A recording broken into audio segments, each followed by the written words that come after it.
Hi guys, today we'll talk about how to fix or how to solve network on Magic Tiles 3. To know how to fix or how to solve network on Magic Tiles 3 app, you should just go to settings.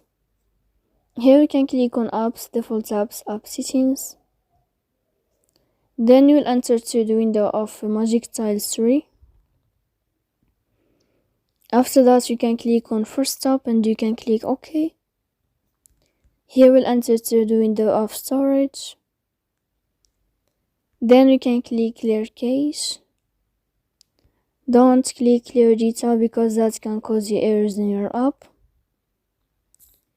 In the end, you can turn off your phone and you can wait a moment to turn on your phone again. So please don't forget to support us by like and subscribe. See you next time in another video, and thank you for your attention.